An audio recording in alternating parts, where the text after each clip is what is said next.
Hello and welcome to Forbidden History Radio, where we explore humanity's hidden history, out-of-place artifacts, lost civilizations, and startling evidence that the truth is being suppressed. We have the incomparable Douglas Dietrich coming on to talk to about one of his many topics. We're going to be talking about the Third Reich and how it never died. I don't know what's with that, but we are going to find out. Let me tell you a little bit about Douglas and get him on the air.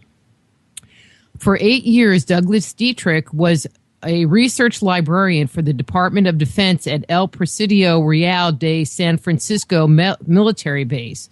There, along with his primary duty of document destruction, he was assigned to locate and access incredibly rare occult Gilmores for the officially recognized satanic chaplain of the United States Army. You know, I'm going to have to ask him about that. Lieutenant Colonel Michael A. Aquino. Douglas will speak about occultism, Satanism within the U.S. military, and today we're going to be talking about the Third Reich. His webpage is www.douglasdietrich.com, so please welcome to Just Energy Radio, Douglas Dietrich. Hey, Douglas, how are you? I'm doing fine, ma'am. Much the better for being here. And as I've explained to the dear Dr. Rita, I'm very much a creature of the night, and I'm still sucking in oxygen and caffeine to try and get some blood circulation to my brain so that I can be here more coherently. Well, you know, I just like having a pretty high energy show, so I'm just going to send out good vibes and good high energy, and we're just going to get you ramped up. So, yes, ma'am. I mean, we're going to talk about the Third Reich, but I have to ask you about this thing in your bio where there's two parts that I have questions about. Yes, ma'am. One, destroying documents. I thought they're not supposed to do that. That's part one. And then what is this occult stuff for the satanic chaplain and Michael Aquino? What's that about? Well, thank you very much for asking. In a sense, they're both interconnected. What happened was that Colonel Michael Aquino, he retired as a full colonel, but he initially started off as a lieutenant colonel when I was liaising with him under orders. What happened was I was a Department of Defense research librarian. I started off essentially as a librarian's aide with a summer job when I was 16 years of age. And the reason that I was allowed to do this was because I had what was known as a military dependence ID. That means that I had the ability to enter or exit any open military base, which technically the Presidio military base was, so long as I didn't go near any classified areas that were forbidden for obvious reasons, security reasons. And because I had this ability to enter the post exchange, the Letterman Army Medical Center as a patient, and the Letterman Army Medical Center was very important because that trained 25% of all the United States Army's doctors. The Presidio military base itself was very important because it was the Western Defense Command Center, which meant that it was responsible for the organization of defense for the United States occupied Kingdom of Hawaii and also for the 15 to 17 Western states of the United States, depending on jurisdiction as it changed over the years. Ultimately, the base was closed due to a number of very appalling scandals, and in a sense, Colonel Aquino was involved with those scandals by reputation, although he was never convicted of any crimes. His chaplaincy in Satanism for the U.S. military was very interesting because what happened was he converted to the First Church of Satan, which was established by Magus Anton Szandor LaVey, very famous San Francisco figure, and Magus Anton Szandor LaVey established the church in the year of my birth, 1966. And when Colonel Aquino joined, it was around 1967. And he went back to Fort Bragg, North Carolina, where he was training in psychological warfare operations with the John F. Kennedy School of Special Warfare. And he immediately converted a number of his fellow officers and began conducting rituals on-site the military base. Now, when he was dispatched to Vietnam in country, what was known as the Third Corps Tactical Zone near Saigon, they asked him to prove how his occult rituals might be efficacious. So he channeled what was known as a grimoire, which was that word that you were puzzling over. A grimoire is simply a cult or ancient Latin term for grammar. It's simply a book of spells, kind of like a recipe book, if you will.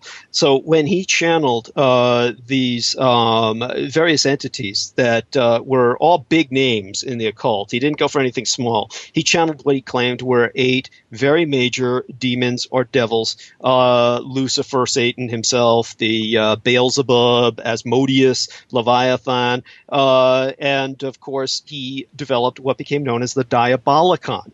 Now, the Diabolicon was something that he said he could use to make up for the Army's program, which was failing. If you ever watch the film Apocalypse Now, there's a scene where Colonel Xavier Kilgore is attacking a Viet Cong occupied village, and they have stereo sounds that are blasting the Flight of the Valkyries.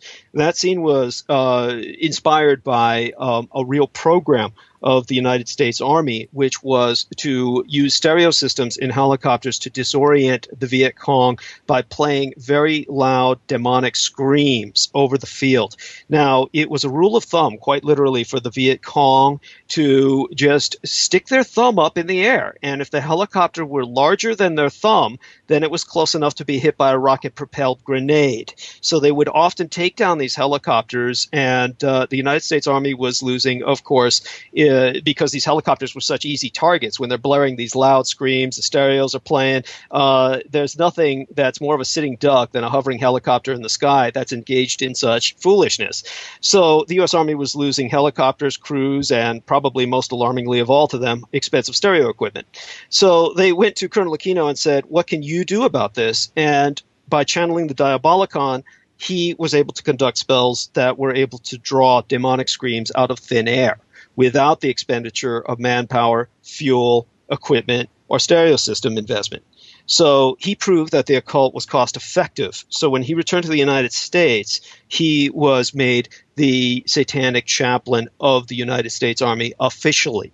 And there has been a satanic chaplaincy ever since. Now, anyone who doubts this, I refer them to the U.S. Army's Chaplain's Handbook. Colonel Aquino wrote that handbook. He wrote that in retirement in consultation with the Army. Now, when he was in retirement, of course, because of all of his security clearances, he's never really retired. Many people are in that kind of gray area or position. So when they contracted him, essentially as they do various consultants or advisors, they wanted him to write the chaplain's handbook so that none of the other chaplains would interfere with satanic rituals that would be used in the field of battle to expedite operations. Now, anyone looks that up, they will find that he wrote this after retirement, but he was most definitively the author, and they didn't go to a father, they didn't go to a rabbi, they didn't go to a deacon, they went to a Satanist. And that chaplain's handbook specifically instructs all other chaplains not to interfere with satanic rituals. So that very much is a large part of our Army. It plays an enormous part of our Army as compared to what most people would think. The School of Advanced Military Studies in Kansas is where your Army officers are trained. And that's where one of the major instructors, Lieutenant Colonel Challums, Challums, has been noted for stating that all religions are irrational. They are based on faith, and a lot of people who investigate him will find out that he has been established as a co-religionist of Aquino. Turns out he was responsible for training the officers' corps that was used in Operation Desert Storm within the House of Saud, which I was a part of with the Marine Corps. And that means that all of these so-called Jedi Knights, as they were called, were initiated into a satanic kind of ritual system. Now, this is what radicalized Osama bin Laden. See, the term infidel for true Muslims is not used on Christians or Jews. The term infidel means faithless. So anyone who has an actual liberal progressive reading of Islam does not interpret it as being applicable to other monotheists. So the term faithless is applied to people who are essentially atheistic or diabolic. And what radicalized Osama bin Laden was not that there were infidels in the sense of Christian crusaders with their boots on the ground in the House of Saud, which is, of course, the dynasty which oversees the two holiest sites in Islam, Al-Mecca and Al-Medina, but rather the fact that they were led by a cadre of Satanists and Diabolists. That was when he became a sworn enemy of the United States. So that is the kind of impact and situation that we're dealing with. And in terms of documents destruction, unfortunately, documents destruction has been a standard of government behavior or government, shall we say, just government standard operational procedure for many, many years. And a good deal of this was so that they could hide medical experiments conducted against the United States public. Now, many of these medical experiments were conducted at the Presidio military base of San Francisco, Letterman Army Medical Center, where 25% of all U.S. Army doctors were trained. Now, U.S. Army doctors or any military doctors in the United States, unknown to most Americans, do not follow the Hippocratic Oath. You are not subject to the Hippocratic Oath as a military doctor. This is why some doctors became conscientious objectors during the Vietnam War. If you are trained by the military, which is what military doctors are, they basically are people who can't afford medical school. They enter the military pays for their medical school, they're trained in military hospitals, and they are officers. Their commitment is to mission and operational objectives, or even strategic objectives. Their commitment is not to the Hippocratic Oath, meaning it's not to the good of the patient. This is why they conduct so many experiments on GIs. GIs are essentially guinea pigs to them. Well, a lot of people don't realize they also conduct experiments on people and on civilians, excuse me. So what we have as proof of this, of course, was the fact that during the Clinton administration, he ordered an investigation of the Atomic Energy Commission's experiments on United States civilians. And that was published in 1996 by Oxford Press. It was released under the title The Human Radiation Experiments, and it contains the final report of the President's Advisory Committee that was investigating this level of atrocity. And what they discovered was that the records of much of the nation's recent history had been irretrievably lost or simply could not be located. Only the barest description remained for the majority of many human experiments. And it turned out the Department of Energy claimed that all of its pertinent records of its predecessor organization, the Atomic Energy Commission, had been destroyed during the 1970s, and in some cases as late as 1989. All CIA records are classified. As another example, records of top secret MK Ultra, etc., are not accessible to the public, and maintaining security for the government by keeping secrets from the taxpayers are essentially expedited by federal records management law. It provides for the routine destruction of older records. Thus, in the great majority of cases of destruction, or what is termed quote-unquote loss, requested documents will never be found. It's a function of normal governmental record keeping, quote-unquote, procedures, which is actually a destruction process. But by grace of bureaucratic incompetence, the committee made it clear that its story could never have been told if the U.S. government had not accidentally preserved at least a paucity of records that were eventually retrieved and made public. Now, I was responsible in my own small way for releasing a lot of those documents. I was leaking quite a bit during my time as a Department of Defense research librarian in terms of what was going on. That's how people became aware of many experiments that were conducted right here in San Francisco against its civilian population. So I hope that puts that all in some perspective. Well, I just think that that's interesting. It made me think of the movie Erin Brockovich, and the guy was supposed to destroy documents, but then he found like some really juicy ones and they were able to get the big settlement. So you were kind of like that guy. I've never even heard of him, but I'll take that as a compliment.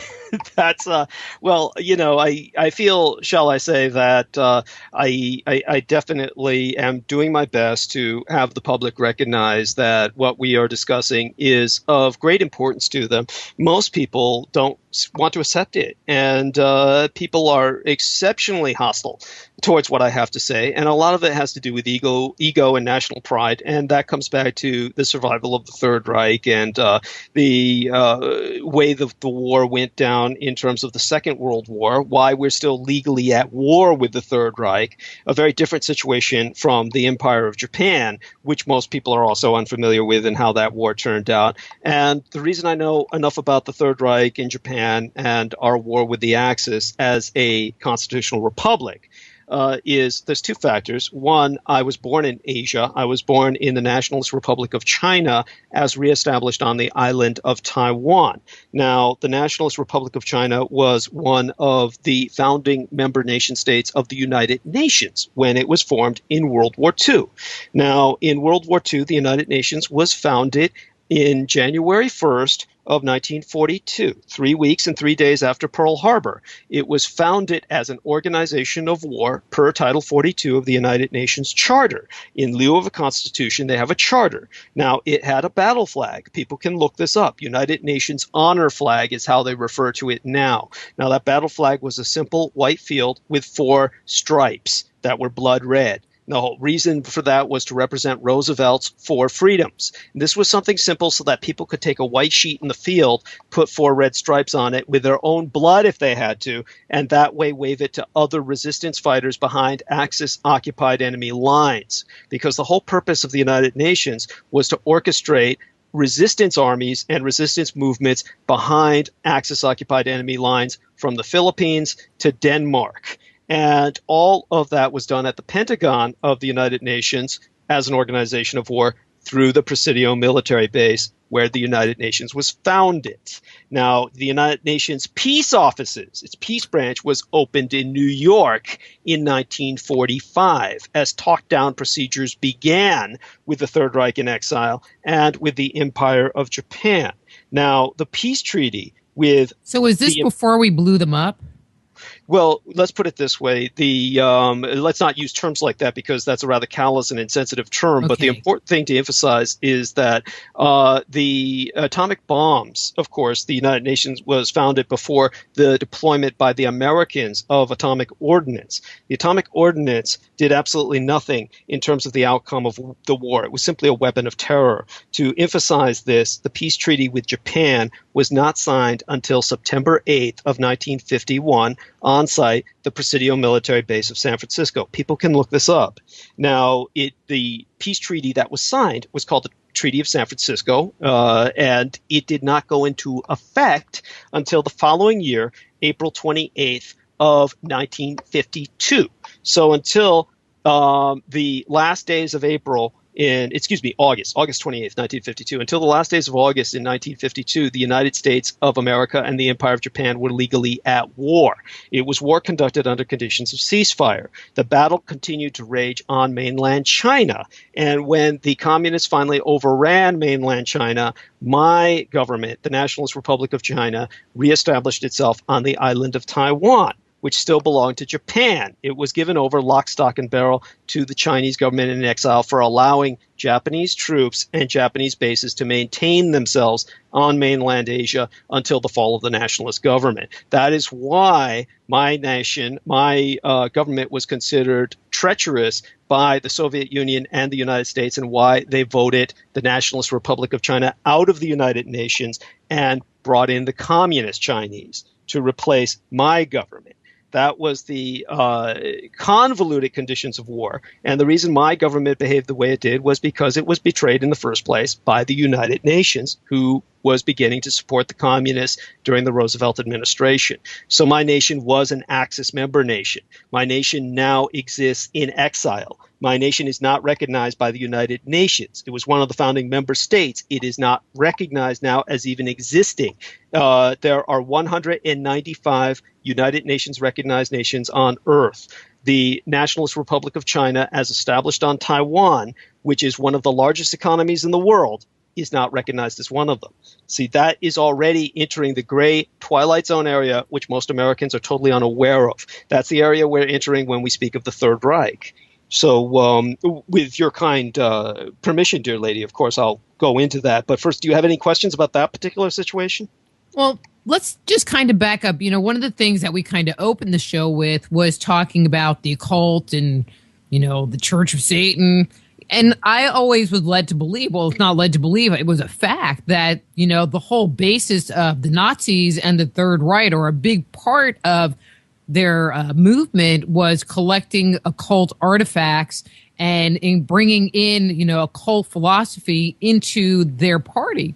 And so is there a tie between what was going on in the Presidio and what was happening with Nazi Germany?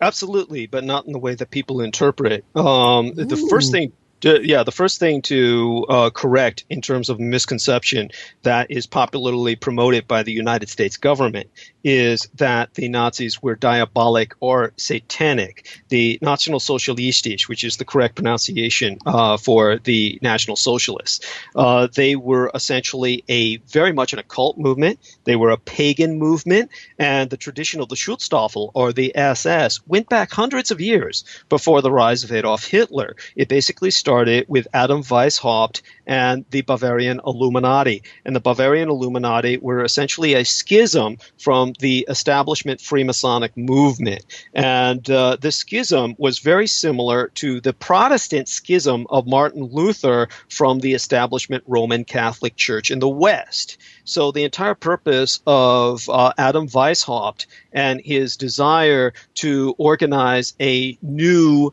enlightened movement of the illuminated was exactly the same as Martin Luther's Reformation within Christianity. In other words, Masons, of course, have a very ancient tradition. They ultimately take their roots back to the architects of the pyramids. They are, of course, the same Masons who acted as stonemasons for the Gothic cathedrals of Europe. So they were very familiar with a generations-long keeping of architectural construction secrets.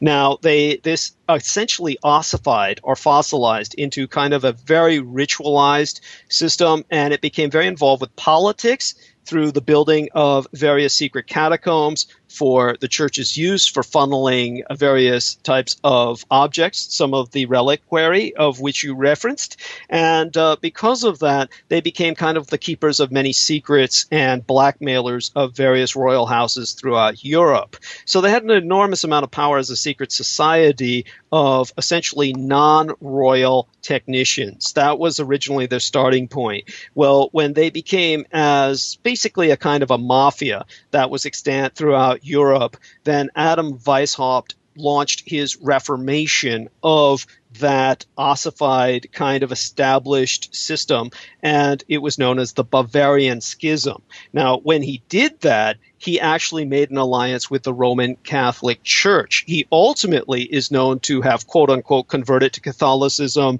or re-entered the church. He ultimately was involved with the church towards the end of his life. Now, people never ask why or what was going on. They assume that it was some kind of attempt to hijack the Illuminati movement, which failed. And, of course, you have propagandists such as, I forget his name now, but he is the author of the Illuminati trilogy. Colin, it's not Colin Wilson. It's, I forget his name, but people can, of course, email you or text you as to exactly who it was. But we have people who write the Golden Trigger or whatever it's called. There's all these popular novels that really confused the issue. They began to essentially warp it out of such reality that nobody could understand what was going on anymore. But here's the reality of what happened was that Adam Weishaupt established a pan-European paramilitary organization that brought back the beliefs of the Gnostic Christians. And while he was doing this, he cooperated with the Roman Catholic Church in terms of organizing that paramilitary. That is why the Schutzstaffel, or the SS, and its ranks and its training system are all based on the Jesuits. Adolf Hitler even referred to Heinrich Himmler of the SS, the Reichsfuhrer,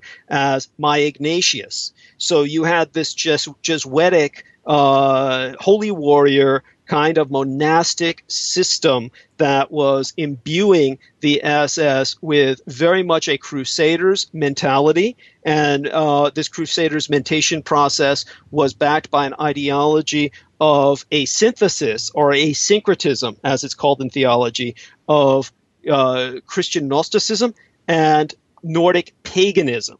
So the idea was, unlike the ancient Norwegian or Scandinavian or Viking berserkers, these were warrior cults of Vikings who believed that they were doing everything for their gods of Odin and Thor and Freya by sacrificing themselves in battle. Their entire life was given to battle. So when the berserkers died in battle, they gave themselves, and only themselves, or what they believed to be quality humanity, to the gods, what they considered to be their wives who were burned with them, the various sacrifices they made of other warriors. Now, the Nationalsozialistisch were very different. They were modern, and because of the combination of Christian Gnosticism into their paganism, they felt that they could not afford that level of commitment or self-sacrifice of all of their troops. They needed to maintain their numbers, and because of that, they began to sacrifice what they believed to be quantity within their ideology as opposed to quality. So they began to take the Roma, they began to take the Juden, the Jews and the Gypsies of Europe, the Slavs that were not incorporated as Germanized, such as Estonians, Latvians, Lithuanians, had been under the order of Teutonic Knights for hundreds of years and were considered quite Germanized. And there were various Slavs and Slavic groups that were accepted into the Schutzstaffel or the SS as a multinational pan-European force. And, of course, there were auxiliaries in the Wehrmacht and regular forces as well. But those that were considered Untermenschen, or people who were considered not worthy of living, they sacrificed them en masse. That was what the extermination camps were for. And the extermination camps went into full effect around 1942. And the entire purpose was to create enough of a rip or a rendering or a weakening of the veil in space and time by the tremendous expenditure of human life force as to bring the old gods back to earth, as to bring Odin and Freya and Thor and the rest of the elder gods into a manifestation once again on our plane of existence. It's one of the reasons why we have such a wave of neo-paganism in the world today. Not that neo-paganism is a negative. It's simply that this was one of the modern movements that allowed for a postmodern expression of that form of spirituality that would not have been possible without that religious war. In the same way that Protestantism is not an evil religion per se, but is a result of nothing less than the 30 Years' War, which was so devastating that there are still areas of Europe that are trying to get over or recover from the devastation that occurred during the 30 Years' War. I mean, this is religious war. Now, the American religious aspect of their war was that the Americans had already become very involved with diabolism at the governmental level, with Satanism, quite some time ago, long before Colonel Michael Aquino. Colonel Michael Aquino could never have become the officially recognized satanic chaplain of the U.S. Army without a tradition of diabolism within the United States. Now, the United States was so prone towards diabolism that they destroyed their own original space program before it. The original space program was started in the 1920s by Dr. Robert Goddard, who was responsible for the modern liquid-fueled rocket, which actually made it out of our atmosphere. It was an extra atmospheric rocket. He launched that rocket out of Roswell, New Mexico. The reason he had to relocate there was he originally was from Boston, Massachusetts, and when he was working with rocketry in areas that were near settlements or residential areas, he became a laughing stock for scaring people to death, destroying property. He was ridiculed. He was driven into isolation. He got some funding from Charles Augustus Lindbergh, who, of course, was famous for later on becoming very much a National Socialist sympathizer, who even relocated to Argentina, or rather his family and he did, after the ceasefire, with many of the National Socialists in exile. Now, through men like Lindbergh and getting a Guggenheim grant, through men like Billy Mitchell originally, who died quite early and wasn't able to help him for a very long period of time, Robert Goddard relocated to Roswell, New Mexico, started a rocketry program, left shrapnel all over the desert that is still being misidentified as alien and extraterrestrial to this day. And, of course, he was ultimately employed by the government for designing a missile program. But then they got rid of him and they replaced him with a young hotshot named John Whiteside Parsons, also known as Jack Parsons. Jack Parsons was a MIT graduate. Or at least he worked at MIT on contract, as well as various other universities. And Dr. Vannevar Bush, who was in charge of MIT, certainly brought him on board. Now, John Whiteside Parsons was an avowed, outspoken, openly practicing Satanist. Now, he developed solid fuel chemical rocketry. And they kicked Goddard out, took all his funding away, brought in a young Satanist to take over the program. Your entire space program is based on John Parsons' satanic rituals. There is a crater on the dark side of the moon named after Jack Whiteside Parsons, which is the only crater named after a satanic magician on the moon that I know of. And his laboratories, JPL, John Parsons Laboratories, was incorporated into NASA as JPL, Jet Propulsion Laboratories, after his assassination. His assassination was when he turned traitor and he betrayed his own nation, stole an enormous amount of government technical secrets, and sold them to, of all places, the nation of Israel. And then he basically was destroyed. There's no other word for it. He was obliterated physically in a mysterious mercury fulminate explosion. Now, he was always working with dangerous chemicals because he was very much an alchemist. He did not consider himself a scientist. He did not consider himself an engineer. He considered himself an alchemist. And, of course, he was a student of Aleister Crowley. As a matter of fact, he ran the OTO Lodge in the United States, Ordo Templo Orientalis. And this OTO Lodge was known as the Agape, which is simply the Spanish word for love, the Love Lodge, because he was a sex Satanist. He was basically someone who was involved in orgies and served demons that were interested very much in the indulgences of the flesh. So he ultimately became poor, which is why he had to steal government secrets and sell them to Israel to make money.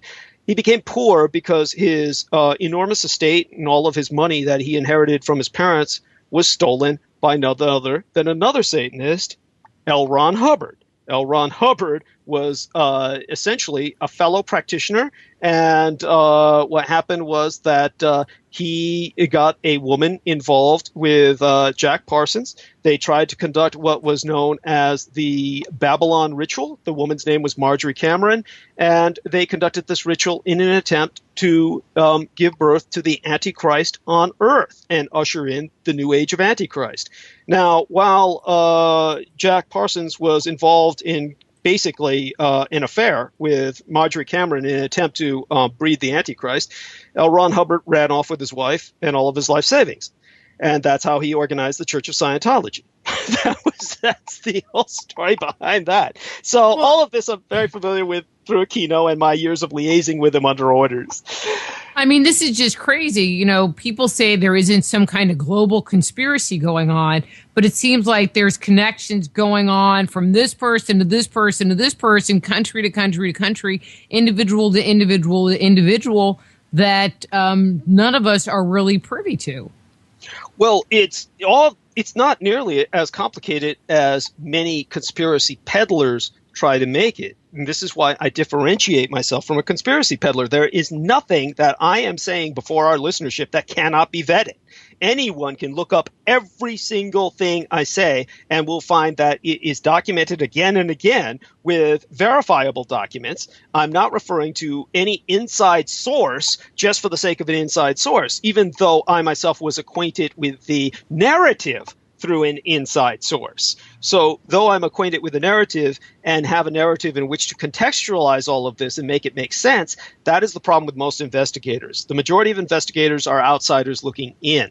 And because they're outsiders looking in, they're not whistleblowers. They're simply investigators trying to piece together a puzzle, and most of them come away with something that is just incoherent, like Robert Anton Wilson. That was the name I was trying to think of. Robert Anton Wilson was the man who wrote the Illuminati trilogy. He was actually a paid propagandist who was employed by many elements within Freemasonry to produce that work, to confuse everyone with identifying, of all things, H.P. Lovecraft's Cthulhu mythos with National Socialism.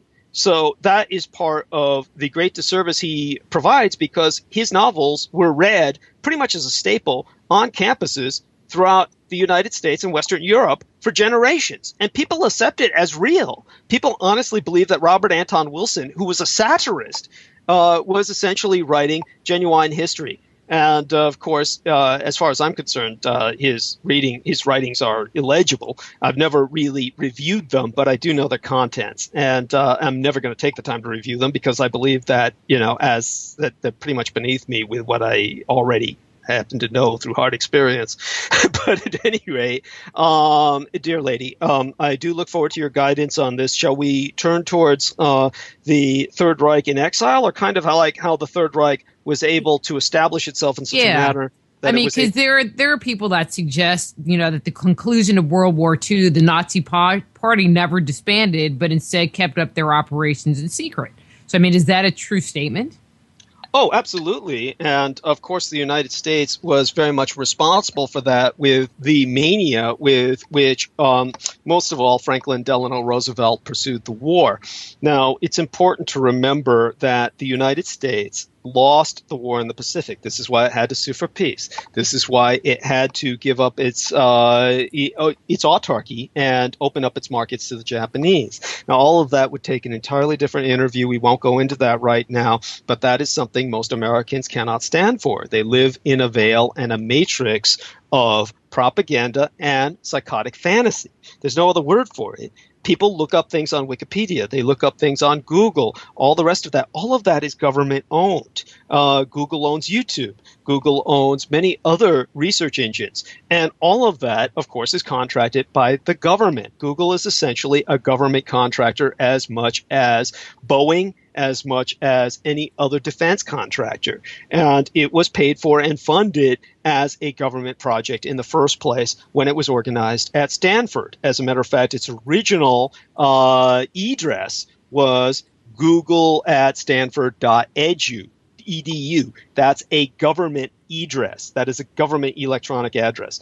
Now, in terms of what's going on with information that people find out, it's meant to keep them in the dark. It's meant to keep them fooled. And they love it because it feeds their patriotism. You can't fool someone in the end unless they want to be fooled.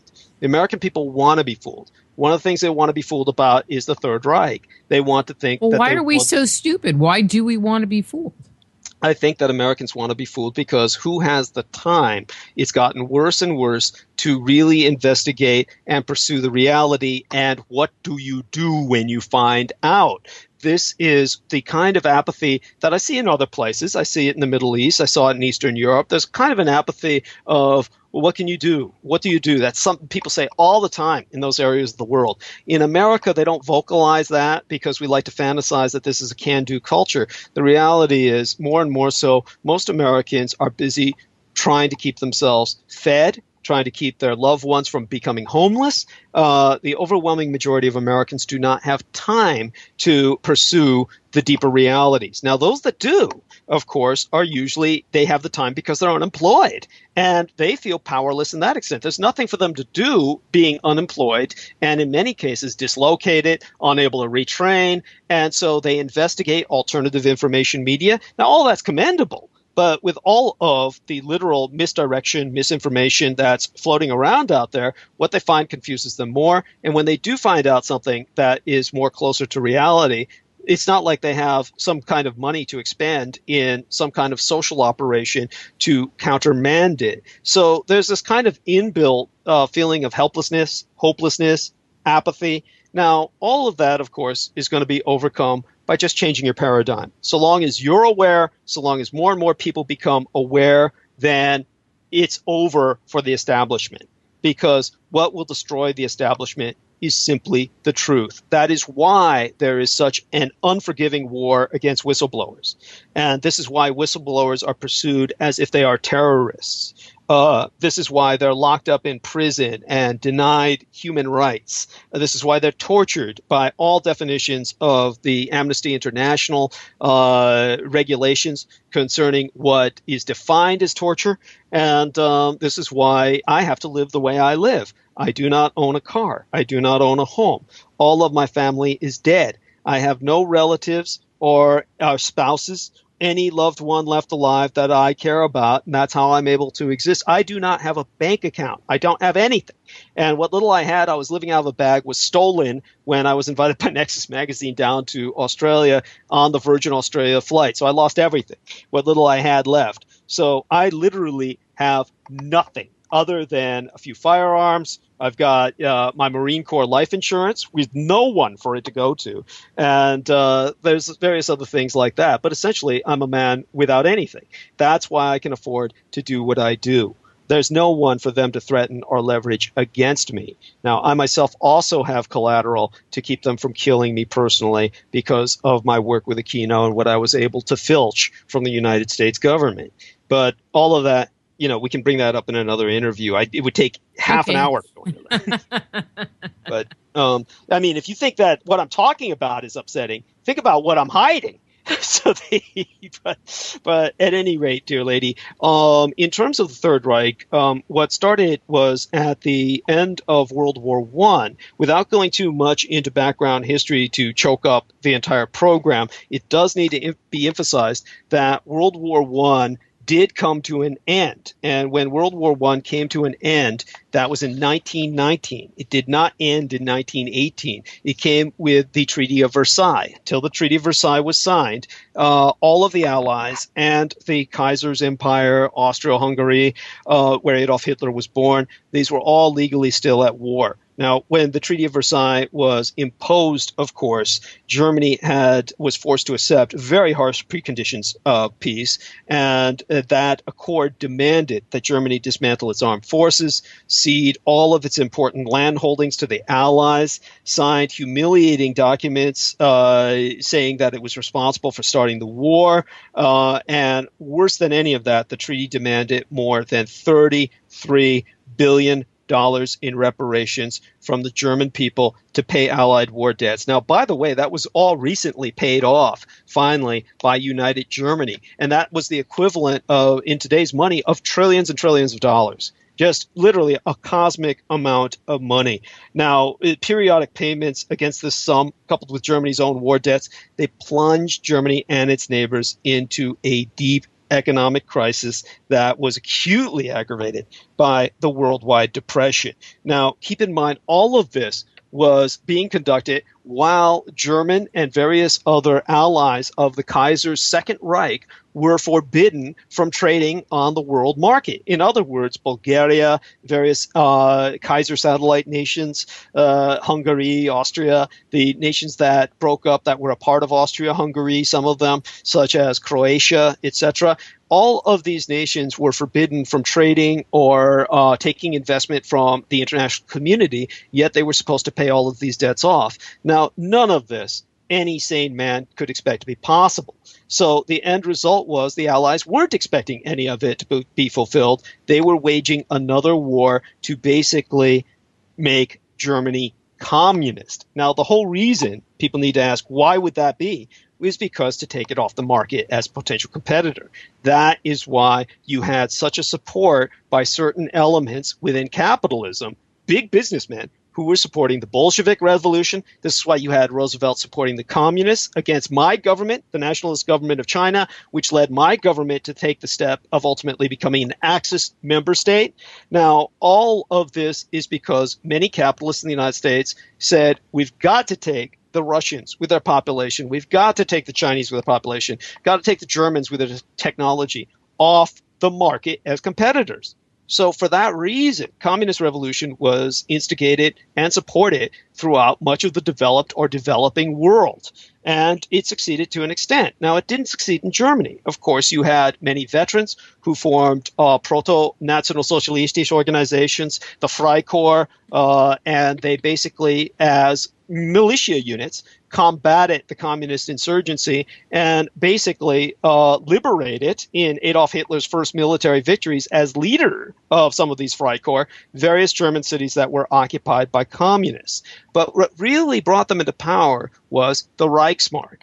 Now, a lot of people don't realize this. Obviously, Germany was going through an enormous hyperinflation, etc. Now, that's an enormous amount of time for anyone to exist pushing wheelbarrows full of money to buy a loaf of bread. That can't last too long. And it didn't. A lot of people think of that as going until the Nazis came to power in 1933. Well, between 1919 and 1933, that's a long time. That's the equivalent of a second 30 years war in Europe. So what was going on through all that time? What even led to a stability enough where the National Socialists could be voted into power? What led to that stability was the Reichsmark. And what people don't realize is the Reichsmark was instituted, brought into use unofficially during the year of my mother's birth, 1923, or very shortly thereafter. And it was introduced and privately printed. It was not government printed. It was an underground currency. Now, it became accepted by the Weimar government as the legal currency of Germany around 1924, 1927. And it was so strong that it stabilized Germany from the bottom up. It would be the equivalent of people in the United States, millionaires like Warren Buffett, suddenly backing a political party that was underground and printing its own currency in competition with the U.S. dollar. But because it would be backed by people who have actual money and property to back it up, then it would become a much stronger currency as opposed to the U.S. dollar, which is fiat and just printed based on nothing. That's exactly what happened in Germany. Now, so stable was the Reichsmark, and people can look this up again. It was used as Germany's legal currency, both east and west, until 1947, 1948. This is years after the so-called destruction of the Reich. Why? Because the Nazis demanded it, because that was able to stabilize the finance and funding of their exfiltration and escape from continental Europe as a coherent government. There were a lot of factors going into that. And one of the major factors was, of course, propaganda victories, such as Dr. Paul Joseph Goebbels. People have heard of the Führerballs, or what the Allies called Krautballs in Europe. In the Pacific, they were known as Foo Fighters. Now, these were just very large magnesium flares that were remotely controlled, and they were rocket boosted, and the magnesium flares were built all around a general spherical shape, very much like a nautical mine, with spikes sticking out of it to catch a bypassing ship and explode.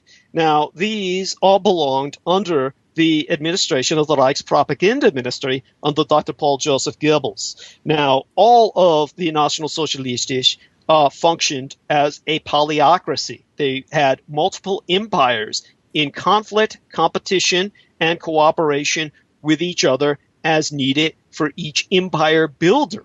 People don't realize Hermann Goering of the Luftwaffe had 20 field divisions of infantry. He had an armored division. This was all Luftwaffe. These were troops on the ground. He didn't need to call for any ground support when he was conducting an assault.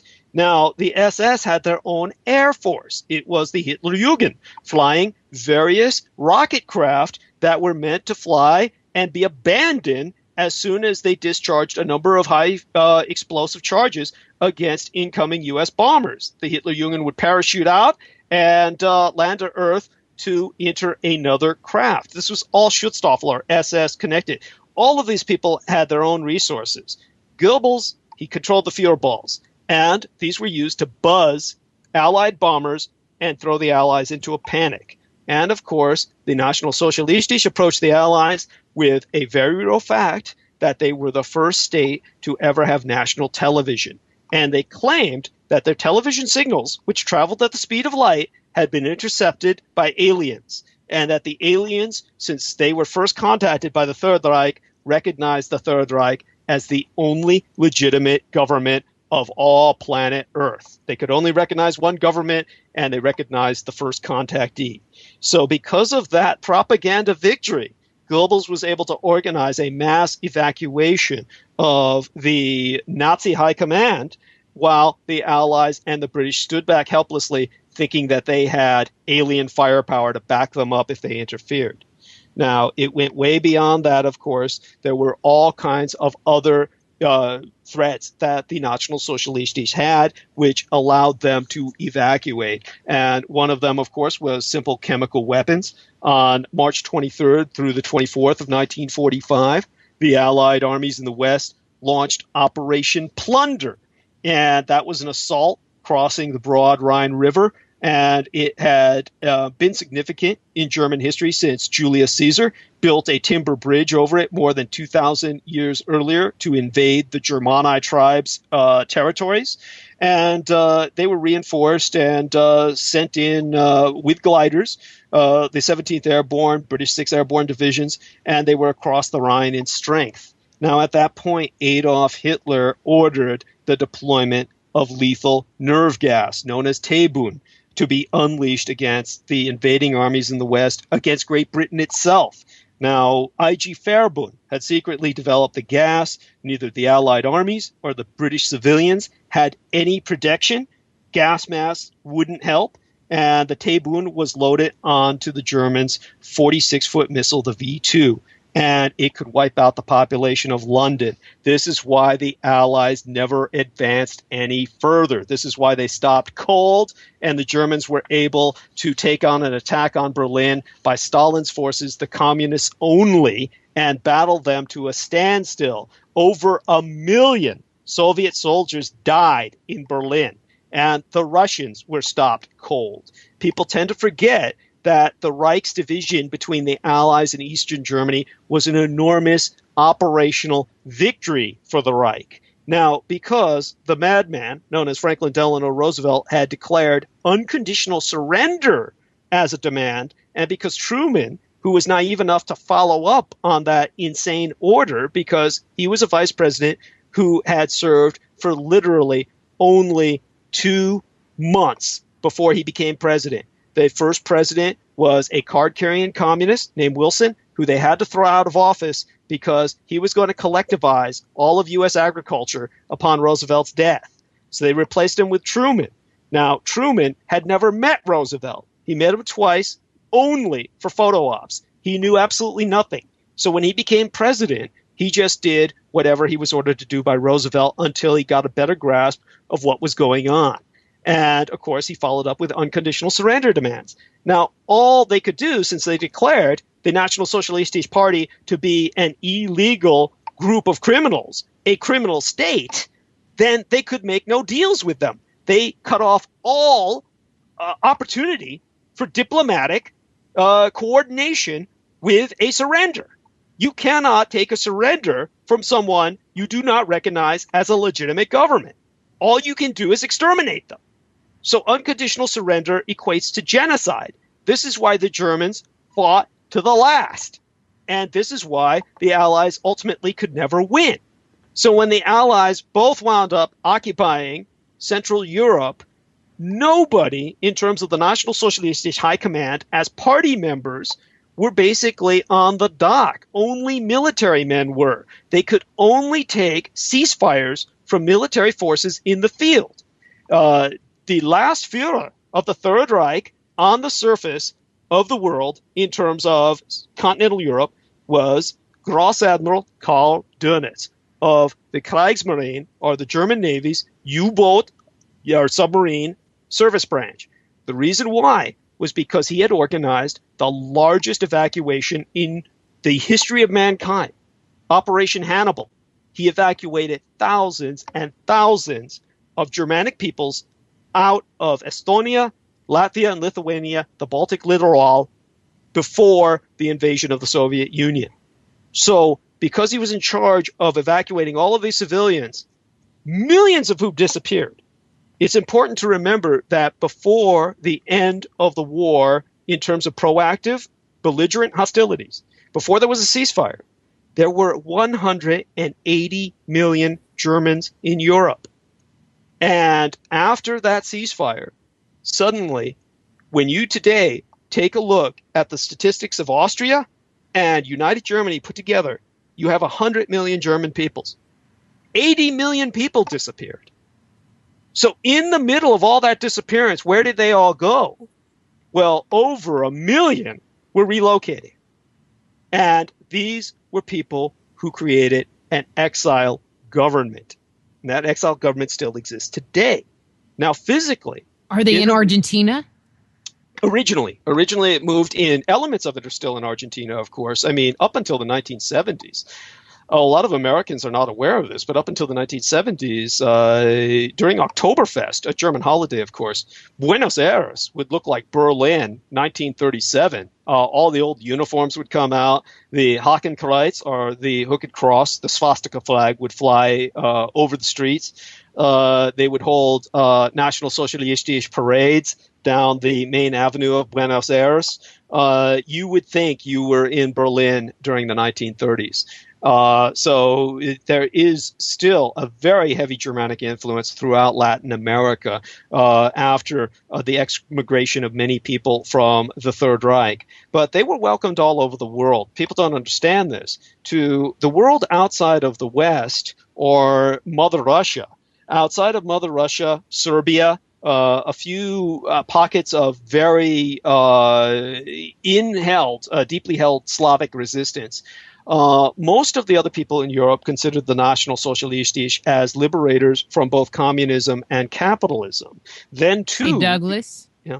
Can I break you here? Because we need to go to a commercial break. Oh, of course. Okay. I'm Dr. Rita Louise, and we're here talking to Douglas Dietrich. His webpage is douglasdietrich.com, and we'll be back with Douglas after these words from our sponsors. So, Douglas, I don't know. We got into this whole conversation during the break that I don't even remember where we left off. And so I know that we were talking about, the Third Reich and their rise to power. But let me just kind of shift gears a little bit here. If they're not gone, if they just, move to somewhere else, then what is their agenda? Let's kind of bring it really into present time, because I have some questions. So I'd like to hear your thoughts about what their current agenda is and what their current activity is. There are a lot of people that make the comment that, they're associated with the whole New World Order thing and, try to create global dominance. Is that what you found? Well, let's put it this way. Thank you very much for bringing that up, because the first thing we need to do is dispense with the normal state of mind that somehow there is a Fourth Reich emergent in the New World Order, quote unquote. It is important to remember, and I think more and more people are becoming aware of this, that the term New World Order was not coined by the Third Reich. It was not coined by the National Socialists. The term comes from what was called a New World Moral Order, or a New World Monetary Order, a map of which was drawn under commission of the Franklin Delano Roosevelt administration, in which the United States would essentially split the world with the Soviet Union. That was essentially the idea. Now, that came to a tremendous failure. The Soviet Union ultimately collapsed, and the United States is left basically now in a similar state of free fall. Now, a lot of this has to do with manipulations on the part of the National Socialist underground. There's a lot of financial manipulation going on. Germany ultimately did reunify. It is a major military power in Central Europe. A lot of people are under some psychotic delusion in the United States that we still occupy, quote unquote, Japan and Germany. Nothing could be more demented or further from the truth. What the Americans have a base in is Okinawa. Okinawa is a totally separate ethnicity. They're not Japanese. They have a totally different diet. They ate pork and meat, whereas the Japanese were, of course, vegetarians prior to 1945. So the Americans have a base there. The Japanese have been negotiating their withdrawal for years, and finally they will ultimately be withdrawn shortly enough. None too soon for everybody's tastes. Now, Germany hasn't been occupied, quote unquote, since 1990, and that was when the Soviet Union, just before its collapse, along with the United Kingdom and France and the United States, basically signed a peace treaty with both the Eastern and Western German republics on September 12th of 1990. This was after the fall of the Berlin Wall in 1989. Now, at that point, the Americans totally withdrew from Germany, and whatever they have, they lease at the behest and at the grace of the United German government for the sake of bringing in troops who get blown apart in Iraq and Afghanistan so that they don't have to take them all the way across the Atlantic back to the United States. So the Germans fix them up, and the Americans bring them back to the VA, which kills them. So that's the situation we've got going there. There is no occupation of Germany, hasn't been for decades, and Americans get out of the fantasy, wake up, smell the coffee, and listen to what the reality is. And the reality is not that the National Socialistisch are running your government. Now, this is another fantasy that it just borders on the absurd. People have this idea that somehow the Bush dynasty was involved with the National Socialistisch. Now, get over it. They were businessmen. And I'm not in any way, shape, or form saying they were good people. I'm simply saying that these were basically greedy opportunists. And at their level of rapacity, they were more than willing to deal with das Third Reich, as was, of course, John F. Kennedy's father. The founding father of the Kennedy dynasty was very sympathetic to the Third Reich as a man of Irish background who hated, of course, the British oppression and occupation of the northern half of the island from which he sourced. Now, there's all kinds of politics that were paramount to the contemporary times of the 1930s that no longer apply. Just as the National Socialistisch had organized the Adolf Hitler and Stalin Pact, also known as the Molotov-Ribbentrop Pact, this Nazi-Soviet cooperation pact lasted only a short period of time. It was strictly pragmatic for both parties involved, and the National Socialistisch get along with capitalists and Satanists no more than they get along with communists. They are truly a different economy and a truly different belief system. They are as alien to American comprehension much as the people who resettled the state of Israel are totally alien to American comprehension. The overwhelming majority of Americans have a very religious view of Israel. The overwhelming majority of Israelis are highly agnostic, highly secular. They are originally a nation that was established by atheistic socialists. So while you have people in America who are breeding red heifers for the Israelis to sacrifice when they rebuild the Second Temple, most Israelis look on that as pure psychotic delusion. And they accept the tourism, and they love to have tourists go over and visit the holy site, sure. But, when Americans start talking about this sort of thing, the Israelis just turn away and they blank out, and rightly so. The Americans are living in a totally different reality from the rest of the world, and so too their understanding of National Socialism. Now, in terms of this NOG, or a Nazi occupation government, which the Americans keep speaking of, a Fourth Reich established through the New World Order over the United States, that is so preposterous, I have to laugh, because if that had occurred, everything would work. If you had a fascist government, you would not have less than 1% of your population in the military. Right now, you take the Coast Guard, you take the Department of Defense, which I used to work for. 100,000 people work for the DOD. They're all civilians. They're not in uniform. Now, you take all of these bureaucrats, 100,000 of them, you put them together with all the Marine Corps, the reserves, the National Guard, 60 to 90,000 men and women at sea, everything you put together, and what do you get?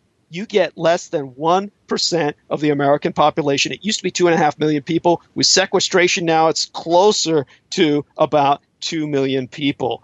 Far less than 1% of the American population. And because of that, it is basically incapable of doing anything of any consequence. They don't have the manpower. They occupy 160 out of the 195 United Nations recognized nations on Earth, and they occupy them with a pittance of a few men and women each.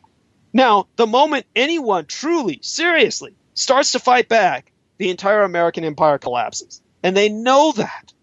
And the whole point is that if the National Socialistes were in charge, you'd have a mass mobilization and everybody would be working. Now, that's not going on. You live in a totally dysfunctional economy. And because of that, you have to say, well, this isn't fascism, which is what everyone claims. They say, oh, it's fascism. You want to know what fascism is? Go to Asia. I was born in a fascist government. I was born on the island of Taiwan as administered by the Nationalist Republic of China. Chiang Kai-shek was a member of the Anti-Comintern Pact of Japan and Germany. When the Americans started sponsoring Mao Zedong's communists along with the Soviets, he had no choice but for the survival of his republic to turn towards Japan. And, of course, he had been trained in both Japan and the Soviet Union. His son, Zhang Jinghua, married a Soviet citizen. He was married to a Russian woman. My mother personally met her. They went to the same hair salon together. And this was Chiang Kai-shek's son who took over administration of the island. And during the time when Nixon went to visit communist China and played the China card and turned 1 billion people against the Soviet Union, or supported them in their struggle against what they considered to be communist revisionism, then the Soviets played their Taiwan card and decided to support the island of Taiwan. That's because Taiwan is like an unsinkable aircraft carrier. It's like 20 aircraft carriers put together. And at that time had an economy much larger than that of mainland China. And we maintained that economic growth for decades.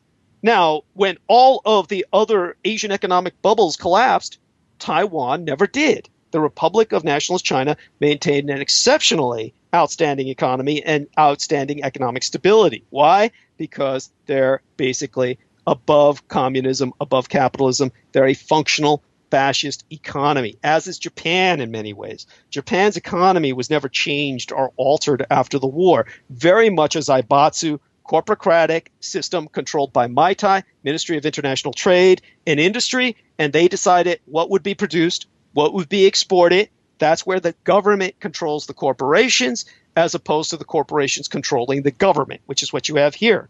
So this, if you had a fascist government, fascists were running the government, America would not be in a depression. You would have a functional economy because the corporations would not be on corporate welfare, which you are paying for to bail them out every time they blow everything they've got in their orgiastic indulgences.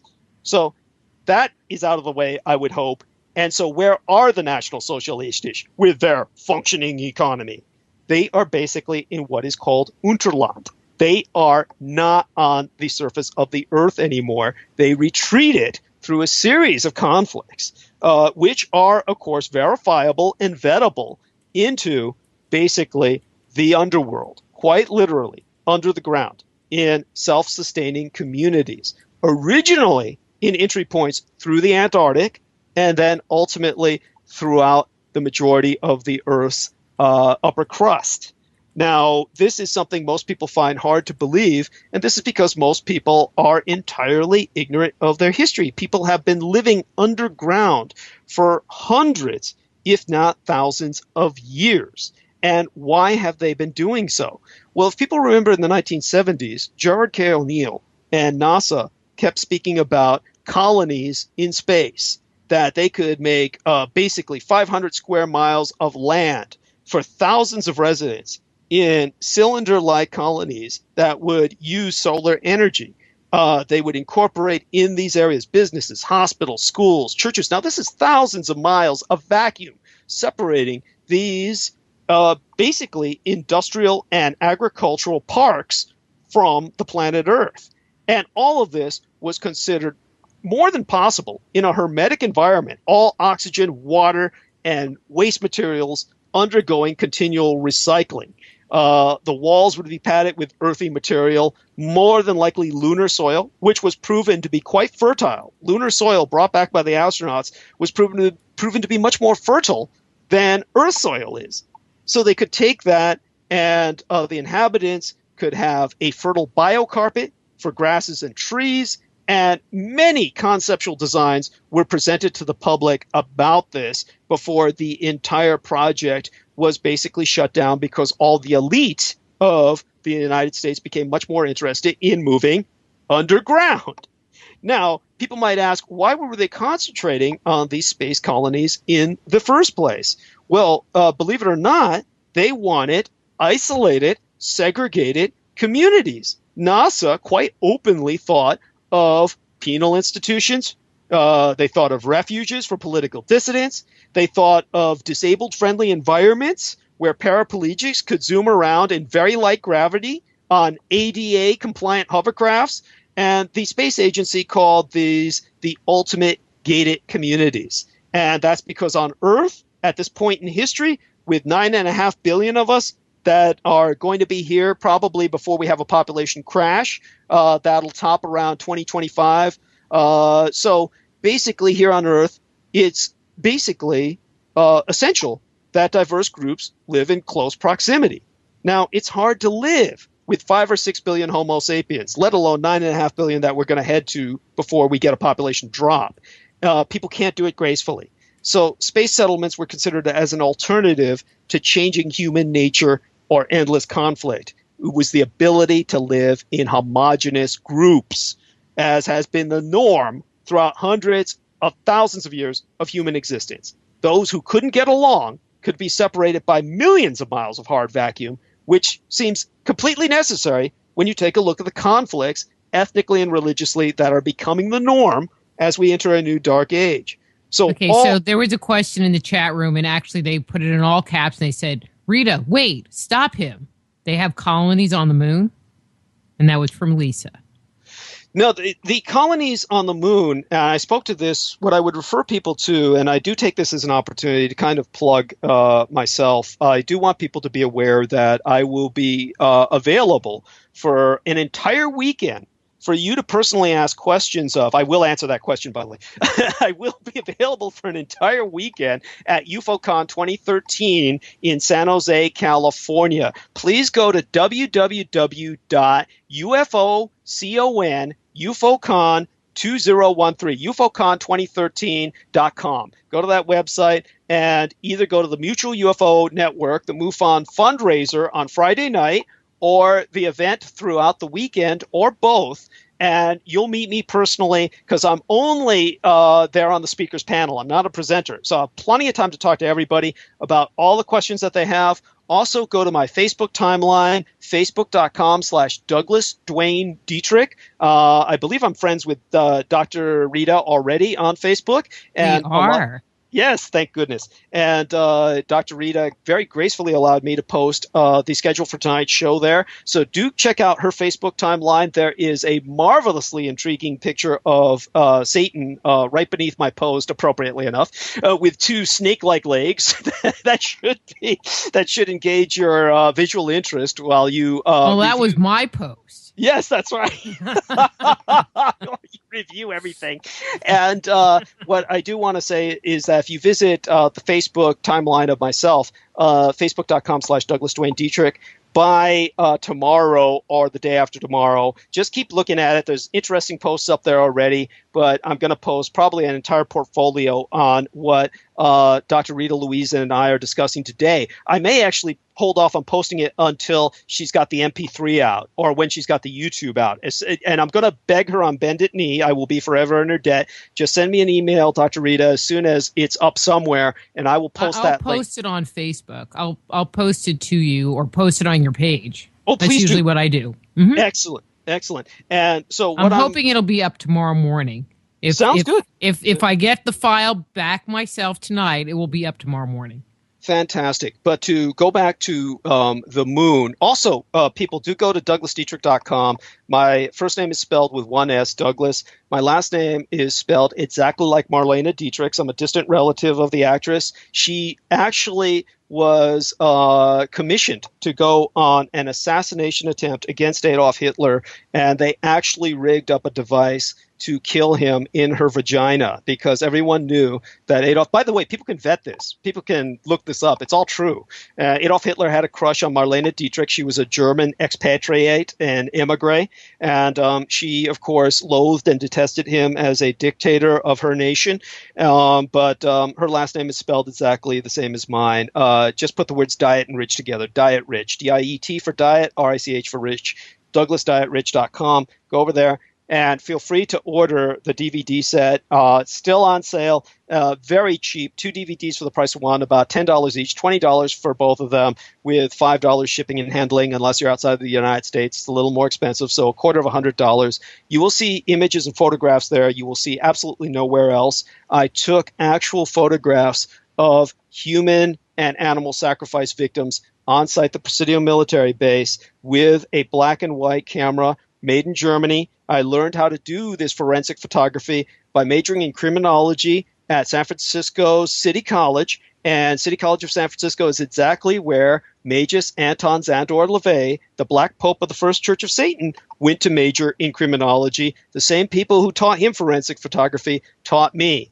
And they just before they retired. And he learned forensic photography so he could join the San Francisco Police Department as an expert on occult crime and evade the Korean War era draft. So again, all of these connections. But at any rate, to get back to the moon, I know, because the chat room is like going crazy. What about the moon base? What about the moon base? So come on, get to the moon base. They're yelling at me. Well, the moon comes loaded with an arsenal of design problems. It's minus 387 degrees Fahrenheit at night. It's well above boiling by day. It creates serious problems when it comes to watching out, walking outside. It literally cracks, bends, destroys a lot of materials. Its areas, about half the moon is always dark. This restricts solar power available to people on the moon.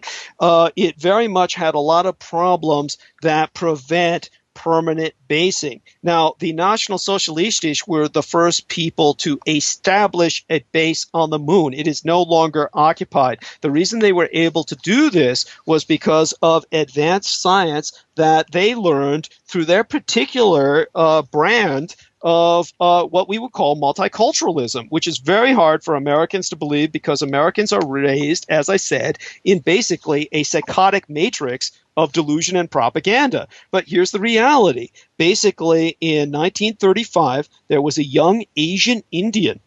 He was a mathematical physicist. His name was Subramanian Chandrasekhar. And Chandrasekhar basically developed the equations that proved that stars of a mass above 1.5 times that of our sun will end their lives collapsing infinitely.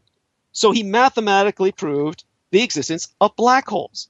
Now, unfortunately, India was underneath the rule of the racist British, the Raj. So when he went to London to present his equations, there was this racist by the name of Sir Arthur Eddington who ran him down, and he was referred to as a yellow nigger, and no one would get his equations. He ultimately had to give up his British citizenship because he was so persecuted, and he got a U.S. citizenship. And he volunteered his services to the U.S. Manhattan Project, and they said, no, we can't trust you because you're colored. So he couldn't get a job anywhere. But the only people who took his equation seriously were the National Socialists. Now, combined with this was the fact that they had developed the world's first functional supercomputer. The same year, 1935, that Chandrasekhar came up with his equations, the National Socialists developed a German engineer's Konrad Zuse computer.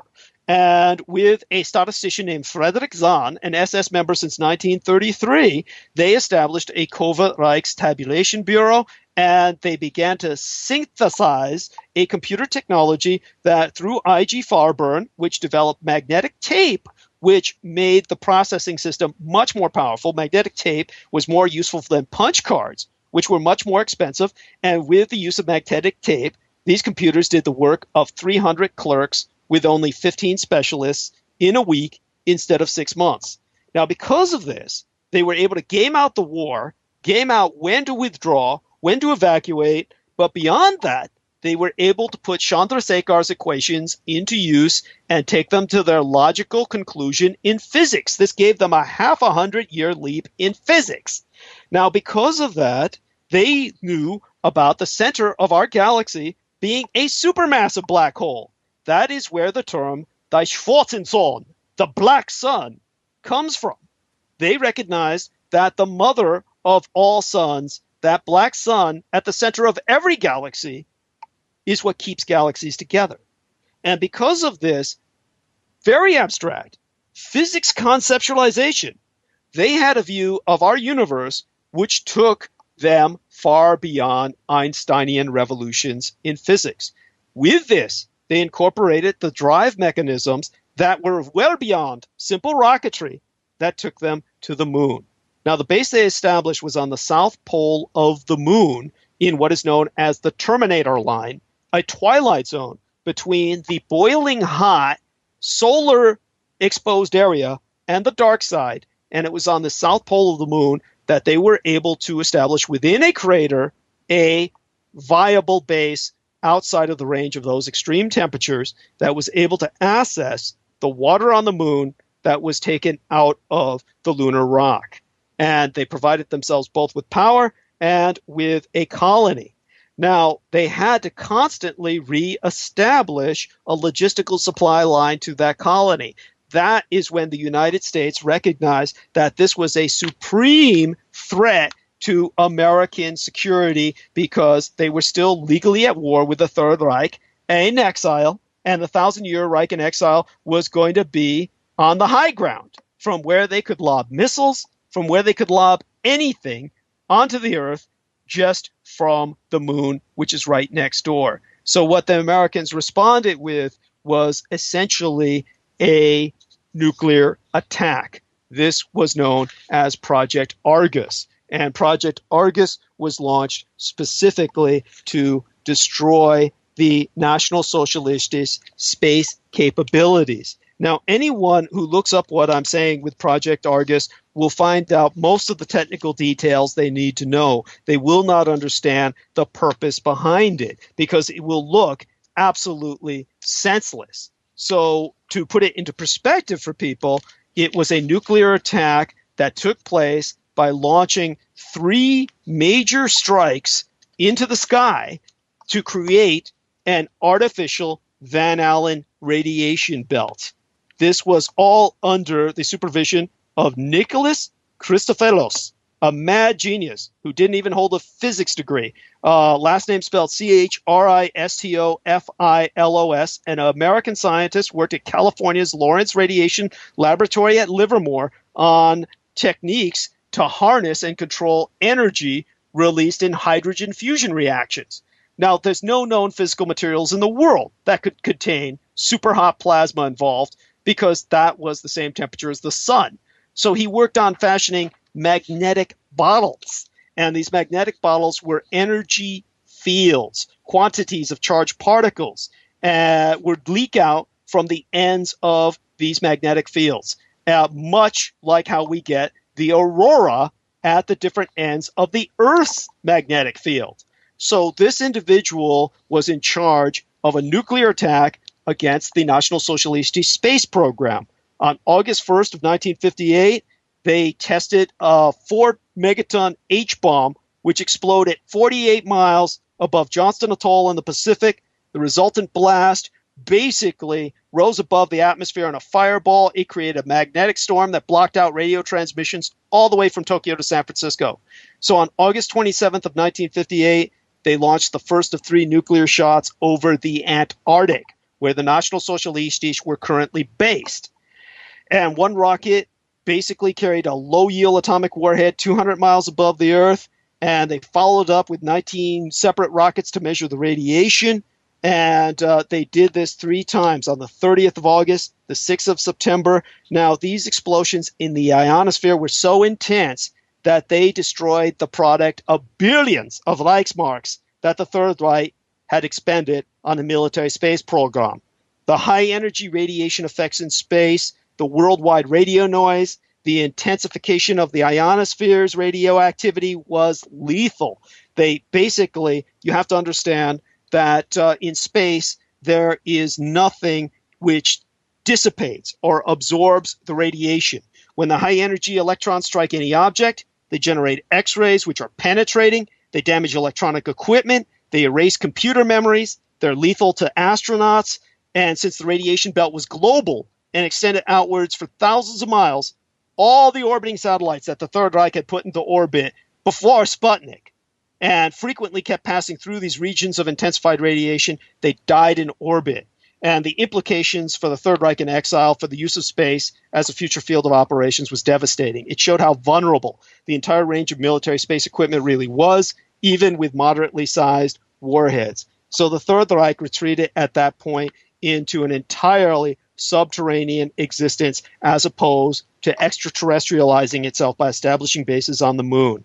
And on the 31st of October, on Halloween Day, 1958, the United States and the Soviet Union began a moratorium on the above-ground deployment of nuclear weapons. And the reason why was because they realized, what's the point of having a space race other than for propaganda purposes? Because if either one of us goes to war, we can wipe out each other's space assets so quickly that all the money we expended would have been useless anyway.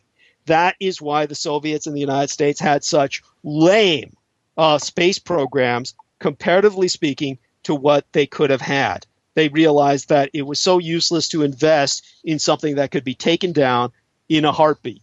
So that's the story of the National Socialistic moon colony, which was known as Lunastadt, or Lunar City. And since that point in time, they retreated to an underground existence. And I can go more in that direction if you wish to, dear lady. Well, just a little minor thing. Underground existence on Earth or underground existence on the moon? On Earth. The moon base, what were known as Raumänner, the Reich's term for cosmonaut or astronaut, they all died a terrible death, as far as anyone knows, on the lunar base because of lack of resupply. So, I'm asking a very specific question because I have a follow-up question about the underground base, but it's on the Earth and not the moon. Yeah, the underground bases are on the Earth. The moon base was more of an exposed base. Yeah. Okay. All right. So I want to do a follow-up question, but I also have another question that I'm hoping we can get to, and we only have about 20 minutes. Okay? Mm-hmm. Okay. So I'm just kind of giving you the clock here. Okay. So, and I'm going to give you both questions so you can just kind of put them in the back of your mind. Okay. So you mentioning underground bases on Earth, and then there are the like David Icke people and whatever that talk about the whole reptilian thing, and they're under the Earth, and the whole UFO culture. I'd like to hear your comment about that. And then the other question that I would really like to ask was like one of my most important questions on my list was, what do you think of the Pope Francis who came out of Argentina, and do you think he has Nazi ties? Well, Pope Francis coming out of Argentina, he most definitively has ties with National Socialism, but only in the sense of the Peronist government. The Catholic Church is very much its own entity. Adolf Hitler, of course, was born a Catholic, and he never retracted his religion. So he was probably still very much a practicing Catholic for years after the war, of which it is certain he survived along with Dr. Goebbels and Heinrich Himmler. And the whole point about Adolf Hitler being a Catholic, it manifested itself most decisively in terms of his forbidding suicide attacks. The Einsatzfahrtkommando are the suicide squads of the Third Reich in their own forms of piloted missiles, etc., were underneath the organizational auspice of the Schutzstaffel under Reichsführer Heinrich Himmler, because he was a pagan and he was conducting them technically illegally against the Führer's orders because the Führer believed that suicide was a sin.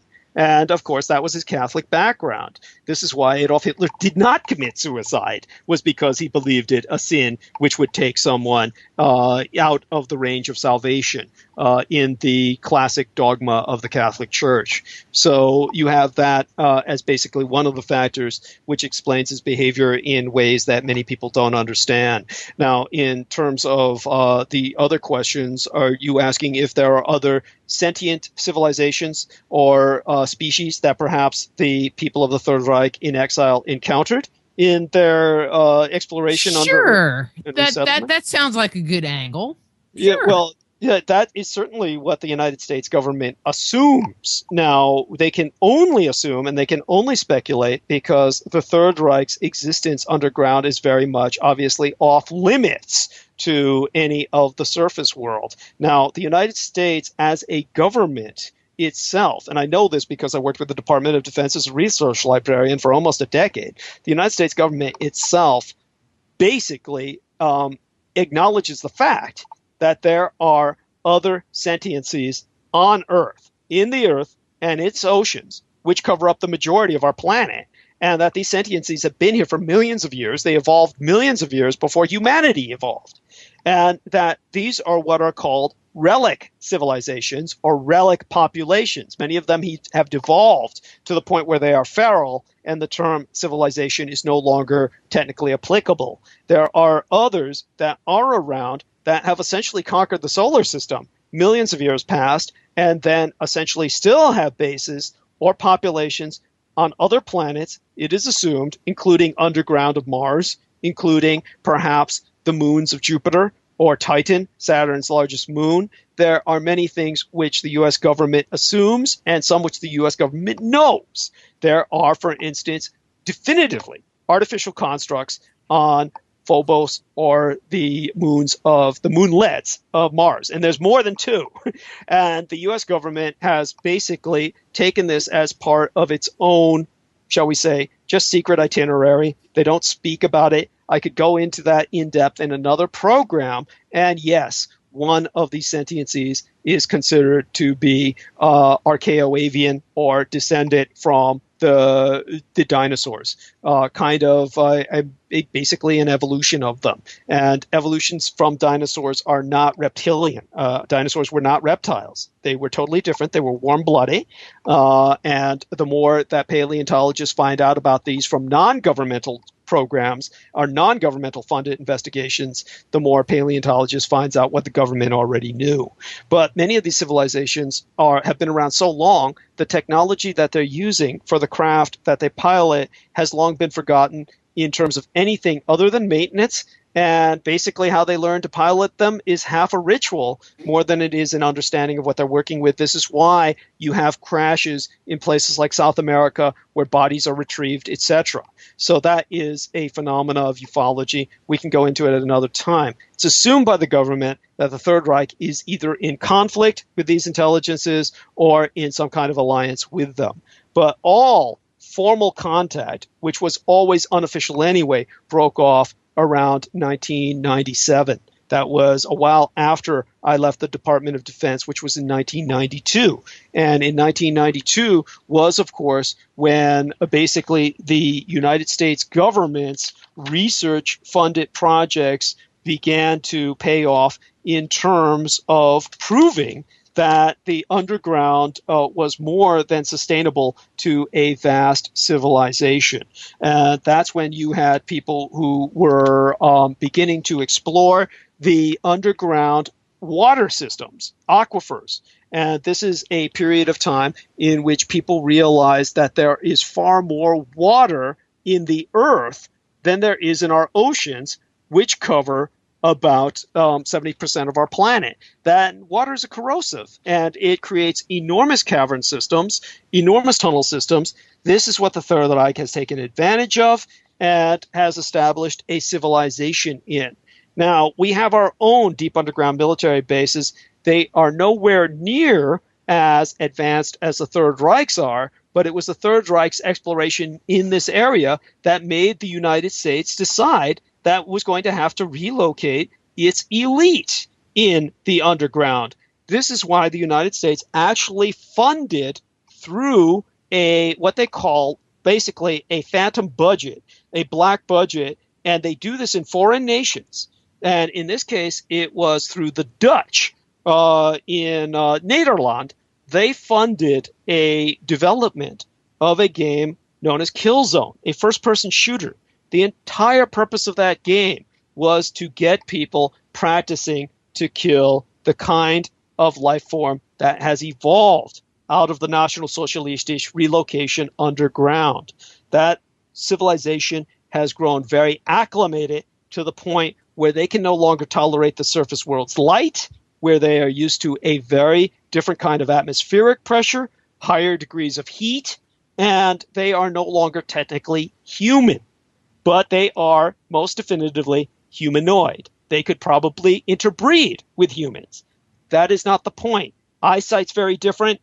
They have to wear different kinds of lenses to engage in combat on the surface world. They would have to wear the equivalent of an environmental suit in many regards. Not a full space suit, but something very close to it or similar, something bordering on that, something similar to a scuba diving suit, even though not that extreme. But basically, certainly, they'd have to be garbed up to function on the surface, just as many people on the surface could not function very well underground because it's hot, because it's steamy. It does rain. It has its own climate, especially in the larger caverns. And that's what they've adapted to. Like mold people or cavefish, they're very different. They're very white. They're not just Caucasian. They're actually white. They've lost a lot of melanin over generations of breeding underground. So the United States, of course, has utilized various forms of propaganda to dehumanize people before, to prepare people for killing them without thought. And the United States does that in many ways so that they can program people towards a violent future. So this was the entire purpose of the Kill Zone series. I'll go into that more deeply in a column that I'm writing for the Facebook timeline. We could do an entire interview about that in the near future. Okay. But I don't know if you've had any children or know anybody who was involved with it, but they could be able to give you greater details on what I'm speaking of. But hopefully that puts that into some perspective for people. Now, why is the United States doing that? Why on earth would the United States want to go to war with a civilization which has essentially made no moves or threats against it since Operation Argus? The reason why is because our magnetic core is essentially weakening. Solar radiation and the Earth's magnetic field are the reason why we have a sustainable surface. Now, our sister planets, both Venus and Mars, have only weak magnetic fields at this point in their planetary history. That's why they're unprotected from deadly radiation that sweeps throughout the solar system. Earth, on the other hand, has a vast magnetic cocoon, very similar to what Christophilos, the man who launched Operation Argos, was basing his magnetic bottles on. And that's why we have the auroras, where our particulate matter in terms of energy releases through the top and bottom of this very large magnetic bottle that holds in our atmosphere. And this force field has protected us, sheltered us for billions of years on our journey through space from solar radiation. Now, the Earth's core, far underneath the mantle, where the Third Reich has relocated itself, is a vast ocean of liquid iron. It generates this invisible force.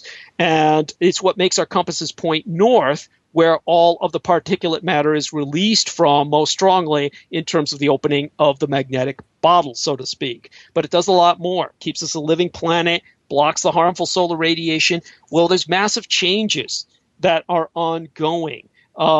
This is why they are spraying our atmosphere with particles to block the sun's radiation. This is why they're trying to create their own version of a controlled greenhouse effect. There's a storm brewing deep within the Earth that is weakening our vital magnetic shield. And because of this changing magnetic field of Earth, we have a situation in which the elite is planning to move underground. And the first thing they have to do is kill off the Third Reich that already holds it. This is why they've been trying to train your children to fight National Socialists. This is why they still put out movies like Inglourious Bastards, which propagandize against Nazism years after the war is supposedly over. We are still legally at war with the Third Reich, and to prove this to you, every day of your existence, you are impacted by our unlimited state of emergency. There was no such thing as daylight savings time, which is in reality termed wartime, until the Second World War. You had it for a very brief period of time, instituted during World War I. In 1918, it was taken away. Everybody went back to normal life. In World War II, it was started again and would not cease until the war ended. That war has never ended. We are still living on wartime. The overwhelming majority of planet Earth does not abide by a daylight savings wartime. The only people who do were the former allies, the United Kingdom and the former Soviet Union. And with the collapse of the Soviet Union, because the National Socialists ultimately defeated the Soviet Union and the communist flag was drawn down for one last time from the spires of the Kremlin on Christmas Day of 1991, from that point forward, Russia, the Russian Commonwealth of Independent States, does not abide by wartime. There's no more daylight savings times in Russia. The majority of the world doesn't have it. The English-speaking Commonwealth of Nations and the United States are pretty much the only two people still legally at war, cultures legally at war with the Third Reich. They have to maintain it. You can look at But I like daylight savings time. Don't take it away. Oh, don't God, please take it away. Take it away. Please take. Don't listen to her. Don't listen to her. I love daylight savings time. It could be daylight savings time all year long. I like it being light more. Don't listen to her. Don't listen to her. That's because you're like a vampire and you just want it to be dark at night. And see, I like it to be bright and sunny in the daytime. Yes. Oh, she knows me I'm like your nemesis. Yes, she knows me too well. She's a creature of the light. Yes, she's a creature of the light. I am. At any rate, another thing to look at is your phone bill. Now, during World War II, because we still had ladies, old and young, who were working the phone lines, they would literally take a phone line and physically jack it into a motherboard to make connections. This is how literally we got the term making connections. These were the women who helped us talk to each other telephonically. Now, during the Second World War, they did not want those phone boards that were run by these young ladies to be overwhelmed with the stress of people calling home to find out how their mother or father or son or relative was doing, or wife or spouse or whatever. So they added a wartime tax on your phone calls.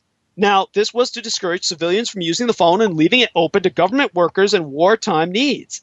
Now, that has never been retracted. All you have to do is look at your phone bill every single month of the year, and you will see a federal government tax on your phone calls. That's because you're making unnecessary calls during wartime. That is just another sign that we are still legally at war with the Third Reich. The war has never ended. The most important sign is the United States cannot declare another war. Now, the war with the Soviet Union, the Cold War, was functionally a Third World War. The United States could never legally declare it because they were still legally at war with the Third Reich, and the Soviet Union was still technically an ally. Now, they couldn't declare war in Vietnam. They couldn't declare war in Korea. These were functionally fronts in the Soviet war. They couldn't declare war in Afghanistan, functionally another front. Now, once the Soviet Union collapsed, they still can't declare war, because we're still legally at war with the Third Reich. They cannot afford another war within a war to mobilize. This is why we can never institute a draft and mobilization since the collapse of our ally, the Soviet Union. The draft that we had was still ongoing from the Second World War during the Vietnam era. Once they stopped it, because of mass protests, they couldn't institute another one without declaring another war. Well, we couldn't declare war in Panama. We couldn't declare war in Grenada. We couldn't declare war in Afghanistan or al-Iraq. For that reason, we can't mobilize a draft, and we had to use something we haven't used since World War II, which was our National Guard and our reserves. We've called up everybody for al-Iraq and Afghanistan, and we're deploying them. We've been doing this since Operation Desert Storm. Now, we had to do it, or we wouldn't have even been able to have launched Operation Desert Storm. And all of this without a legal declaration of war. We can't declare war anymore because we're still in World War II. When are the American taxpaying electorate going to wake up and say, hey, we want this war to end? Because the Third Reich in exile, which they keep feeding you propaganda movies about, hate the Nazis, hate the Nazis. If you go to Kenya, I don't know if it's still there, but when I was a mercenary in East Africa, I went into Kinshasa, the capital of Uganda, by crossing the Kenyan border, and there was an enormous statue of Adolf Hitler in the center square. The majority of the world, outside of the West, outside of Mother Russia, outside of Serbia, and outside of the Western European nations and the United States and the Commonwealth, the rest of the world thinks of the National Socialistisch as the good guys. They supported them. They sponsored them. There's been an enormous amount of supplies that went underground to maintain the Third Reich in exile from the non-aligned nations movement, the NAN, which most Americans have never heard of. China is not a member of it, but over half of the world's population is. Its headquarters is in Indonesia. There are more Muslims in Indonesia than in all of the Arab nations put together. It is the largest Islamic nation on earth. more than likely, that is where Adolf Hitler died, was in Indonesia in exile because he couldn't stand the temperatures of the relocation underground. And he couldn't stand the sterile isolation of the Antarctic. Now, all the original National Socialist bases on the Antarctic, which was the reason for Operation High Jump, which would take another program to outline as a military operation, that failed miserably. And that's ultimately what led to nuclear attacks as the last resort. Now, the Antarctic operations ceased and desisted on the part of the Third Reich in exile when they relocated in total, lock, stock, and barrel, underground.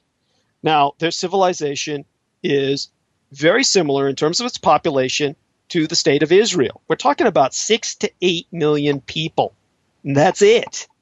But they have an extraordinary lead in technology, and they receive a lot of external support, just as the state of Israel does. Now, this is an ironic analogy, but nevertheless, it is an analogy that functionally is perfect. Their limited population grows because of Project Lebensborn, which is of course, an attempt to breed more and more Nordic Aryans. So they have a population which continues to grow, unlike Israel, which has legal state-sponsored abortion. So they're going in the exact opposite direction. There are more of them than there are, quote-unquote, Hebrew-speaking Jewish ethnic Israelis, of which there are probably about 6.5 million at the absolute most, a little over half of the world's Jewish population. But much of Israel, of course, is Palestinian immigrants who have been given Israeli citizenship, and they live under conditions of a kind of segregation, a kind of apartheid. And the Zionists, of course, have their own sense of ruthlessness. But the point is that there is an immigrant population within Israel, which gives it a population of about 7.5 to 8 million people. That would be the population of Aryans living underground. They are known as intraterrestrial, as opposed to extraterrestrial. And of course, they make scouting runs. Of course, they use their disk craft, which are based on an anti-gravity magnetic propulsion levitation system. And it is many of these craft that are mistaken for extraterrestrial UFOs. They don't really venture outside much at all anymore since Operation Argus. And there hasn't been too much of a need to, though there's been some shows of force that have resulted in enormous damage to the United States, which forced the United States to take them seriously, such as the blackout in New York that took place a number of years ago that resulted in some fatalities and riots. So this is a kind of situation, an impasse, a Cold War, which has been ongoing, and the Americans have lately been trying to mobilize their population to make it a hot war. Otherwise, why would you still have anti-Nazi propaganda films being pumped at you so aggressively years and years after a declared peace? You know what, Douglas? Yeah. I don't have a clue, but I do know one thing. The music is going to come up like in a second. Yes, ma'am. So, yes, ma'am. Ooh. I feel so authoritarian. Woo-hoo. Anyway, give out your webpage one more and your Facebook and like that, and then the music I'm sure will be playing. Bless you, dear lady. And Dr. Rita is adored by her listenership and myself. Do have an opportunity to speak to both of you, listenership and Dr. Rita, in the near future. Visit my website, www.douglasdietrich.com. Order that DVD. You will see images you will see nowhere else. And also visit the www.ufocon2013 website. See if you can buy tickets as soon as possible. That's how we make these events happen. Basically, they're all run on a shoestring with an ad hoc budget. Your purchasing of tickets as soon as possible helps to support us making this happen at all. And you're willing, and if you want to, you can make donations. Contact my manageress at Lorian@DouglasDietrich.com, and it's there on my website, DouglasDietrich.com. If you look for contacts, contact her for anything you want to arrange to keep us afloat. And also visit my timeline, Facebook.com/Douglas Dwayne Dietrich. I should have a portfolio up. Hopefully, I'll get it done as soon as possible. Okay, Douglas. Put up with your link. Yes, ma'am. Big hook. Gotta go. Or else I'm gonna be talking over myself. Okay. Thank you so much for coming on the show, and I will talk to you off air and in a minute. Okay? All right. That's Douglas Dietrich. His webpage is douglasdietrich.com.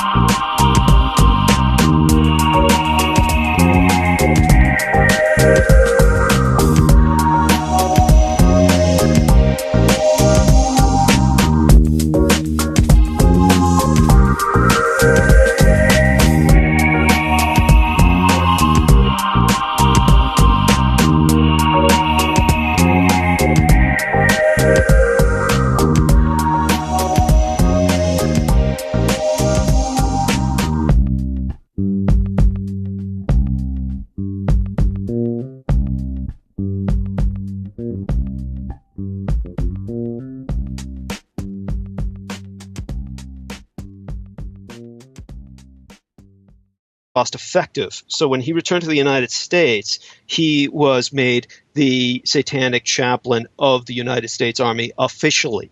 And there has been a satanic chaplaincy ever since. Now, anyone who doubts this, I refer them to the U.S. Army's Chaplain's Handbook. Colonel Aquino wrote that handbook. He wrote that in retirement in consultation with the Army. Now, when he was in retirement, of course, because of all of his security clearances, he's never really retired. Many people are in that kind of gray area or position.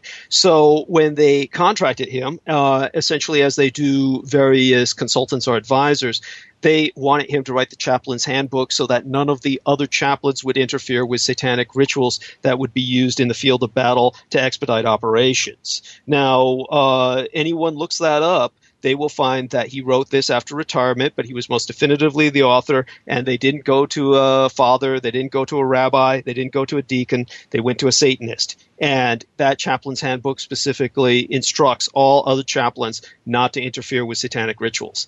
So that very much is a large part of our Army. It plays an enormous part of our Army as compared to what most people would think. The School of Advanced Military Studies in Kansas is where your Army officers are trained, and that's where one of the major instructors, Lieutenant Colonel Challums, Challums, has been noted for stating that all religions are irrational. They are based on faith, and a lot of people who investigate him will find out that he has been established as a co-religionist of Aquino. Turns out he was responsible for training the officers' corps that was used in Operation Desert Storm within the House of Saud, which I was a part of with the Marine Corps. And that means that all of these so-called Jedi Knights, as they were called, were initiated into a satanic kind of ritual system. Now, this is what radicalized Osama bin Laden. See, the term infidel for true Muslims is not used on Christians or Jews. The term infidel means faithless. So anyone who has an actual liberal progressive reading of Islam does not interpret it as being applicable to other monotheists. So the term faithless is applied to dispatched to Vietnam in country, what was known as the Third Corps Tactical Zone near Saigon. They asked him to prove how his occult rituals might be efficacious. So he channeled what was known as a grimoire, which was that word that you were puzzling over. A grimoire is simply a occult or ancient Latin term for grammar. It's simply a book of spells, kind of like a recipe book, if you will. So when he channeled these various entities that were all big names in the occult, he didn't go for anything small. He channeled what he claimed were 8 very major demons or devils, Lucifer, Satan himself, the Beelzebub, Asmodeus, Leviathan, and of course he developed what became known as the Diabolicon. Now, the Diabolicon was something that he said he could use to make up for the Army's program, which was failing. If you ever watch the film Apocalypse Now, there's a scene where Colonel Xavier Kilgore is attacking a Viet Cong occupied village, and they have stereo sounds that are blasting the Flight of the Valkyries. That scene was inspired by a real program of the United States Army, which was to use stereo systems in helicopters to disorient the Viet Cong by playing very loud demonic screams over the field. Now, it was a rule of thumb, quite literally, for the Viet Cong to just stick their thumb up in the air. And if the helicopter were larger than their thumb, then it was close enough to be hit by a rocket-propelled grenade. So they would often take down these helicopters, and the United States Army was losing, of course, because these helicopters were such easy targets. When they're blaring these loud screams, the stereos are playing. There's nothing that's more of a sitting duck than a hovering helicopter in the sky that's engaged in such foolishness. So the U.S. Army was losing helicopters, crews, and probably most alarmingly of all to them, expensive stereo equipment. So they went to Colonel Aquino and said, what can you do about this? And by channeling the Diabolicon, he was able to conduct spells that were able to draw demonic screams out of thin air without the expenditure of manpower, fuel, equipment, or stereo system investment. So he proved that the occult was Loud. Well, thank you very much for asking. In a sense, they're both interconnected. What happened was that Colonel Michael Aquino, he retired as a full colonel, but he initially started off as a lieutenant colonel when I was liaising with him under orders. What happened was I was a Department of Defense research librarian. I started off essentially as a librarian's aide with a summer job when I was 16 years of age. And the reason that I was allowed to do this was because I had what was known as a military dependence ID. That means that I had the ability to enter or exit any open military base, which technically the Presidio military base was, so long as I didn't go near any classified areas that were forbidden for obvious reasons, security reasons. And because I had this ability to enter the post exchange, the Letterman Army Medical Center as a patient, and the Letterman Army Medical Center was very important because that trained 25% of all the United States Army's doctors. The Presidio military base itself was very important because it was the Western Defense Command Center, which meant that it was responsible for the organization of defense for the United States occupied Kingdom of Hawaii and also for the 15 to 17 western states of the United States, depending on jurisdiction as it changed over the years. Ultimately, the base was closed due to a number of very appalling scandals, and in a sense, Colonel Aquino was involved with those scandals by reputation, although he was never convicted of any crimes. His chaplaincy in Satanism for the U.S. military was very interesting because what happened was he converted to the First Church of Satan, which was established by Magus Anton Szandor LaVey, very famous San Francisco figure, and Magus Anton Szandor LaVey established the church in the year of my birth, 1966. And when Colonel Aquino joined, it was around 1967. And he went back to Fort Bragg, North Carolina, where he was training in psychological warfare operations with the John F. Kennedy School of Special Warfare. And he immediately converted a number of his fellow officers and began conducting rituals in on-site the military base. Now, when he was people who are essentially atheistic or diabolic. And what radicalized Osama bin Laden was not that there were infidels in the sense of Christian crusaders with their boots on the ground in the House of Saud, which is, of course, the dynasty which oversees the two holiest sites in Islam, Al-Mecca and Al-Medina, but rather the fact that they were led by a cadre of Satanists and Diabolists. That was when he became a sworn enemy of the United States. So that is the kind of impact and situation that we're dealing with. And in terms of documents destruction, unfortunately, documents destruction has been a standard of government behavior or government, shall we say, just government standard operational procedure for many, many years. And a good deal of this was so that they could hide medical experiments conducted against the United States public. Now, many of these medical experiments were conducted at the Presidio military base of San Francisco, Letterman Army Medical Center, where 25% of all U.S. Army doctors were trained. Now, U.S. Army doctors or any military doctors in the United States, unknown to most Americans, do not follow the Hippocratic Oath. You are not subject to the Hippocratic Oath as a military doctor. This is why some doctors became conscientious objectors during the Vietnam War. If you are trained by the military, which is what military doctors are, they basically are people who can't afford medical school. They enter the military pays for their medical school, they're trained in military hospitals, and they are officers. Their commitment is to mission and operational objectives, or even strategic objectives. Their commitment is not to the Hippocratic Oath, meaning it's not to the good of the patient. This is why they conduct so many experiments on GIs. GIs are essentially guinea pigs to them. Well, a lot of people don't realize they also conduct experiments on people and on civilians, excuse me. So what we have as proof of this, of course, was the fact that during the Clinton administration, he ordered an investigation of the Atomic Energy Commission's experiments on United States civilians. And that was published in 1990.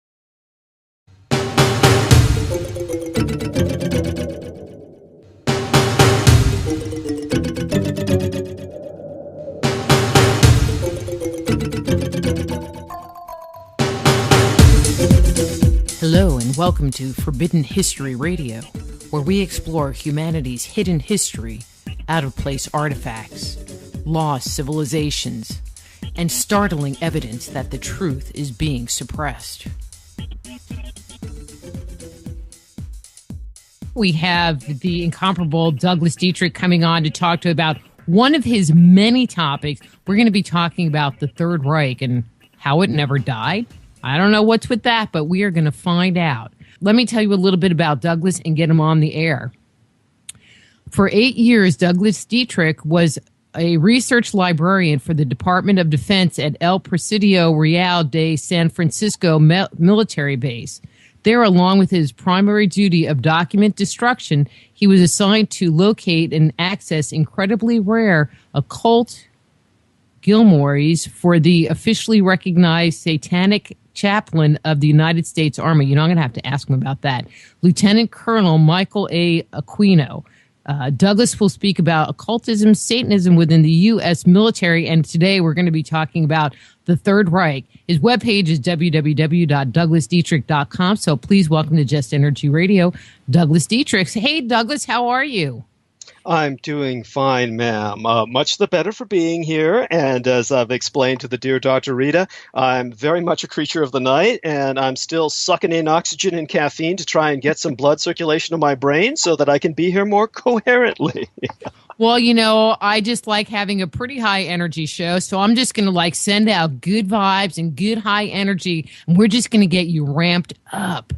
So, yes, ma'am. I mean, we're going to talk about the Third Reich, but I have to ask you about this thing in your bio where there's two parts that I have questions about.